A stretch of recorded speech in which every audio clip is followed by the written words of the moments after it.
Hey everyone, the Mysterious Producer here again, coming at you with another Deadliest Warrior prediction. This week we are going to be looking at Theodore, Teddy Roosevelt, against the Lawrence of Arabia. Two great generals who led from the front and encouraged their warriors to lead on. So, these two really do deserve a place in history. So, I have a great amount of respect for each.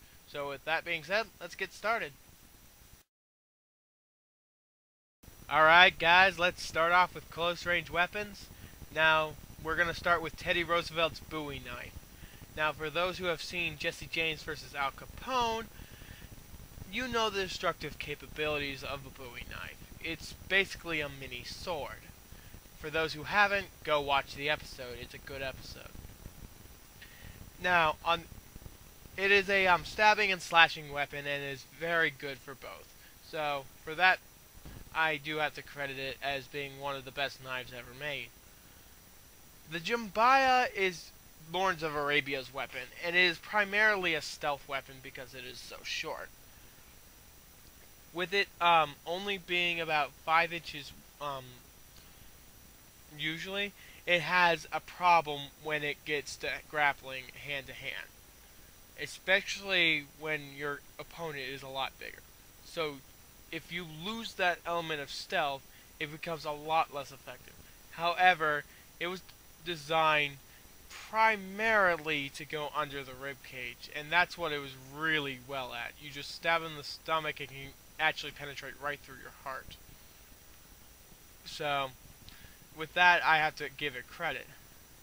However, for this one, I have to say this one goes to the Bowie knife. It's just a bigger knife, and you are facing a much bigger opponent. So, with this one, I have to go with the Bowie knife. Now, as we move on to mid-range weapons, I want to make one thing very clear to all you people. These are not the rifles that were used by the actual generals themselves. And as far as I can tell, they're not going to be actually testing those rifles. However, because they are using the ones used by their men, I think it's relatively genuine. The Teddy Roosevelt's Rough Riders are coming into battle with the 99 Springfield model rifle. It's a bolt-action gun, relatively accurate, and it has a 5-round magazine. With the accuracy, not so well. It was a relatively cheap gun for its time.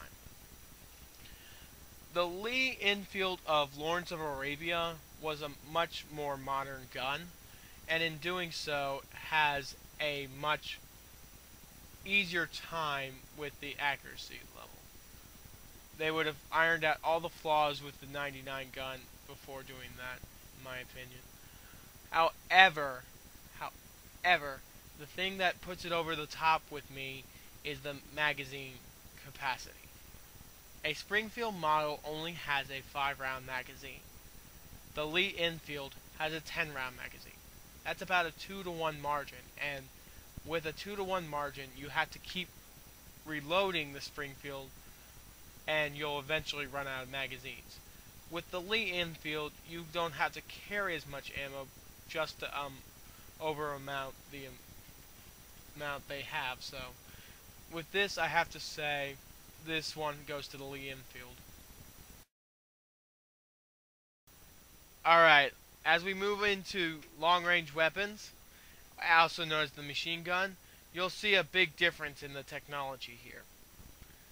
Teddy Roosevelt is coming into battle with his Gatling gun. This is probably the earliest known model of the modern machine gun ever made in the United States, and was really well implemented during the Civil War, and even better, San Juan Hill. Thank you, Teddy Roosevelt. However, it is a older design of a gun, and really does show its age.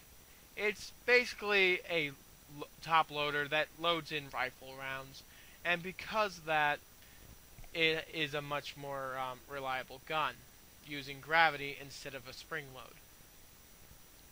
With also, the thing that a lot of people have commented about is the crank. This is a fair assessment because Having a crank on your gun in order to fire means that it may not have a whole lot of recoil, but it also takes you down fatigue-wise because of the amount of time you have to crank it. Cranking a gun in order to fire it is not something you want to be doing. That, and it's also a four-man team in order to usually set that up and keep using it. With the Vickers machine gun of the Lawrence of Arabia, you really see a bigger leap in improvement. This was World War I, and this is the main machine gun they used during England's invasion. However, it is a more stationary weapon, and that's where the Gatling gun has an advantage. It's on wheels, so it can be moved around. However, having a higher rate of fire without having to crank it is a huge advantage. Having to crank a machine gun, especially when you have asthma and already men that are fatigued enough, it's not something you want to do. I would rather have the gun that you don't have to crank over the one that has to be cranked. So this one goes to the Vickers machine gun. Alright, as we move on to the warriors themselves, this one's going to be in two parts. We're going to actually look at the warriors' physical attributes and the battle that made them legends. So, let's start with the battles themselves. The Battle of Akiba is the Lawrence of Arabia's most iconic battle and is still studied today. He was able to use both military and naval forces to actually be able to take the port of Akiba. The Arab revolt was numbering about 2,000, and he had naval support just basically barraging the place. That's using all your resources. It reminds me a lot of Yorktown in that they had nowhere to run. With the Battle of San Juan Hill, this is a battle that has been studied throughout history, and it really does show the strength of Teddy Roosevelt. San Juan Hill was, well, let's face it, a hill at San Juan and Kettle Hill, and it was probably the first real battle that made the Americas really start to stick out. Teddy Roosevelt was able to lead his Rough Riders up those hills and actually take San Juan Hill. But he didn't just take it, he was leading the charge. Instead of saying, go, go, go, he said, follow me. Now, for me at least, I would rather follow somebody who said, follow me, instead of go forward. He was putting himself in danger, and it showed a lot more courage than a person who just sits on the sideline. So, as far as a person who I would rather follow, it would be Teddy Roosevelt. However, using all your resources for one final strike is a key factor and something that really needs to be taken into account. So, with that being said, I really have to go with the Battle of Akiba now. Being able to use what resources you have, being able to influence, as well as rally your men, because the Lawrence of Arabia army literally quadrupled overnight. So, this is one I had to give to the Lawrence of Arabia. Okay, let's take a look at the mounts. I lied, this is going to be in three parts. With the mounts themselves, this one is actually a kind of easy call for me. Teddy Roosevelt is coming with his iconic horse, while Lawrence of Arabia is coming with camels. Now, a lot of people say that horses are much better than camels, and in certain ways that is true. The horse, a trained horse at least, is a lot faster than a trained camel. Now, in that regard, they are much better. They are faster and they can charge through your enemies instead of just stopping. With a camel, you can't tell them to charge. They're too intelligent for that kind of stuff. And when you're trying to do battle, being able to charge over your enemies is a much better factor. But the thing is, a lot of people don't know, but a lot of horses are about twice as fast as the fastest camel. But if you're going over longer distances, I would definitely recommend a camel. It's definitely something that needs to be taken into account. However, with this one, I would rather have faster horses being able to actually catch up with the warriors and run away. So this one goes to Teddy. Alright, let's take a look at the ones that you guys want to see. The X Factors. Which ones do I think are actually going to make a difference in this sim? I really only see two that really are going to make a difference. Motivation and the actual physical health of these warriors. Now, with the motivation, as I have said in my Battle of San Juan Hill part, I have actually stated that I would rather follow a person who says, follow me, instead of just, let's go.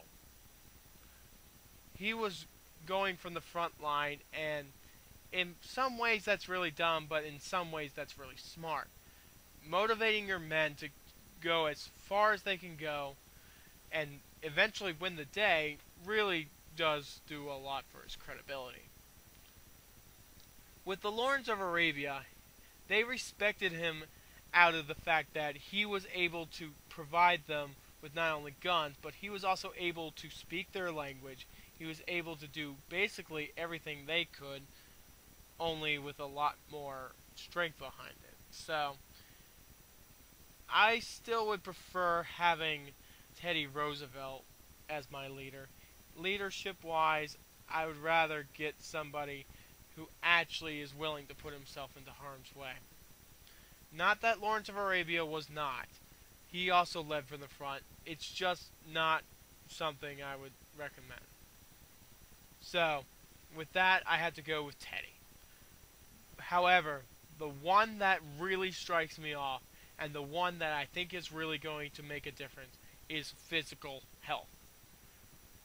With Teddy Roosevelt, ever since he was a little kid, he had extremely bad asthma. And that is one of the worst things you can have in an army man. Now, a lot of people think that, oh, he got over it. You never get over asthma, really. You can train yourself up to so much, but eventually your asthma is going to catch up with you. The Lawrence of Arabia was in great physical condition. He didn't smoke, he didn't drink, he didn't do any kind of drugs, which was a rarity at that time. But being in good physical condition was kind of necessary due to the fact that he was trying to show that the Arabians that he was the best guy for the job. That this could be done. And it's just something he had to do. So, with the X factors added in, this is a huge lean towards the Lawrence of Arabia. Whereas the motivation factors of the actual leadership was only a very slight margin. So, for those who are asking, this one I have to go with Lawrence of Arabia. Now, a lot of you may think that Teddy Roosevelt is going to win just because he's American. Now, I think that is untrue and unfair. With that being said, if he does win, I will accept it. But basing something because you're American, just because you think this show is biased, is unfair. There's been a couple of matchups where the Americas have lost. The Aztecs have lost once against the Azande Warrior, and the one that I think everybody knows about is the Green Beret versus Spetsnaz. And that's because they were much more skilled with their weapons. So it comes down to not only a leap in technology. Theodore Roosevelt was before World War I, where Lawrence of Arabia was during World War I. With that being said, though, I know a lot of you are going to go for Theodore Roosevelt, and I can see why. But for me at least, I'm going to have to go with Lawrence of Arabia.